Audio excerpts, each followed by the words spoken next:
Over time, memories tend to become distorted and judgments get bogged down in caricature. That's exactly what happened to the Renault Quatorze.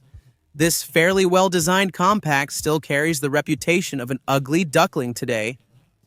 Too much Peugeot, not enough Renault, poorly sold, poorly loved.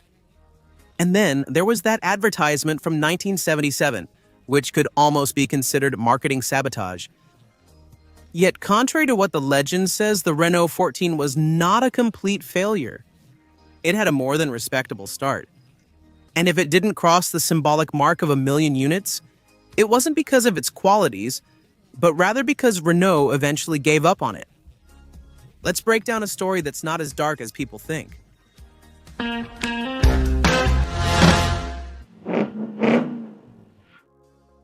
These days, it's fashionable to make fun of the Renault 14, as if it were an embarrassing episode in the great Renault saga. To be fair, we have to put it back in its time. In the 1970s, it's a rather modern car with a balanced design, decent interior space, and a willing engine. It even managed to win over an audience that wasn't lacking in options. To understand this failure of the Renault 14, which in reality wasn't really a comeback, in 1968, Renault launched Project 121. The goal is clear: to develop a more modern hatchback than the aging Renault 6, which will be positioned between the tiny Renault 5 and the family Renault 12. A strategic segment already well occupied by the Simca 1100, soon to be replaced by the Horizon. But this Project 121 also fits into a time of collaboration, let's say, a cordial understanding between Renault and Peugeot. Since 1965, the two manufacturers have shared certain engine developments through the Société Commune Française de Mécanique. It is the one that produces, among other things, the V6 Peugeot Renault Volvo, but also the famous X engine designed by Peugeot and which Renault will use for the future Renault 14. The two brands also divide up the markets and the launches. In 1972, for example, the Renault 5 is only available as a 3-door version, while the Peugeot 104 goes for the 4-door option. Without a hatchback, no one steps on the other's toes. The Renault 14 was born in this context, with no direct competitor from Peugeot, green light to equip it with a transverse Peugeot engine and a front axle from the 104. On the other hand, the chassis is longer to position it above. The design is entrusted to the Renault styling office led by Gaston Juchet, who creates a modern and coherent two-box body, very far from the clumsy silhouette of the Renault 6. In theory, it all appears functional. And yet, an event will disrupt this beautiful industrial machine. Peugeot buys Citroën in 1974, forming the Peugeot Société Anonyme Group. Renault, still alone in its corner, sees this consolidation in a very bad light. The atmosphere becomes icy and the technical agreements are gradually undone. The X engine remains on the 14, but this will be its only appearance under a Renault hood. So the joint projects are over and everyone goes their separate ways. At Renault, they still decide to keep the 121 project going. The investments are already too far along to throw everything away. But the enthusiasm is gone. The Renault 14 will suffer throughout its career from the manufacturer's clear lack of interest, sloppy communication, marketing nowhere to be found, ad campaign in 1977, which turns into a disaster where Renault compares its own car to a pear. We've seen better ways to sell something. Presented in May 1976, the R14 is nevertheless well received by the specialized press. Its handling and interior space are praised. The fact that it's powered by a Peugeot engine doesn't matter at all to the average customer. However, the Renault network is unhappy about it. Selling a car equipped with a competitor's engine? Many are reluctant, refuse to promote it, and sometimes even refuse to repair it.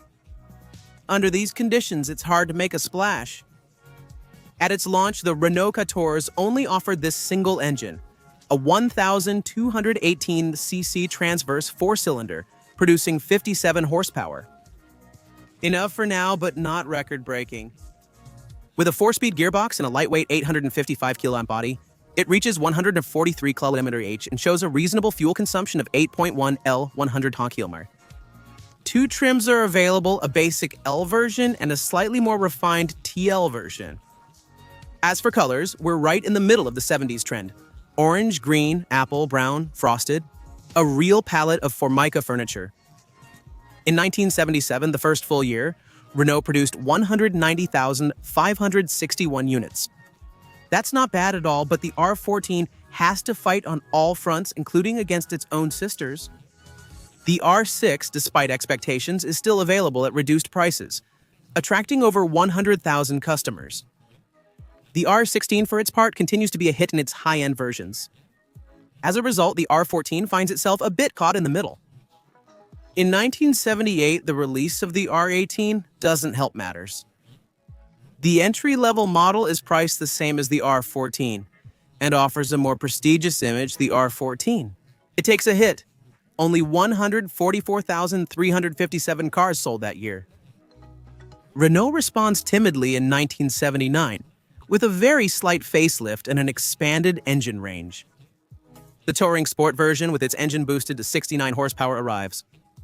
Next are the LS Touring Sport and G Touring Sport versions, with a 1,360 cubic centimeter engine. Engines producing 70.5 horsepower. The TL and GTL keep the 1,218cc engine, boosted to 58.5 horsepower. The lineup is finally a bit more consistent, and you can see it in the numbers. Almost 200,000 units produced in 1979 and almost 202,000 in 1980. A nice comeback despite the release of the Renault 5.5-door, a direct internal competitor, but Renault isn't backing down.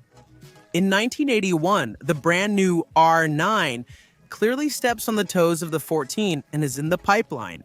The Renault 11 is already ready, the hatchback version, which will replace the 14 starting in 1983. So it's no surprise that we see the model gradually and unceremoniously pushed aside from the manufacturer's strategy. The Renault 14 never really got its chance. No real facelift, very strange marketing, an uninvolved dealer network, poorly managed internal competition, and an accelerated end of its career. All the ingredients for a deliberate scuttling were there.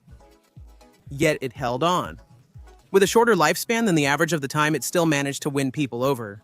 999,193 drivers.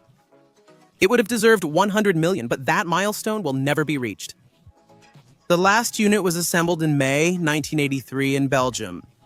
Then end of the story. So no, the R14 wasn't a bad car. In fact, it was even ahead of its time in many ways. The dog's living conditions and family circumstances prevented any chance of success. It's ironic when you think that it carried within itself the future of modern compacts. If it had been designed 10 years later, maybe it would have had a different destiny. And you, do you have any memories with the Renault Quatorze? Tell me about them in the comments. Thanks for watching this new video. Don't forget to like, comment, share, and of course, subscribe so you don't miss any of the upcoming videos.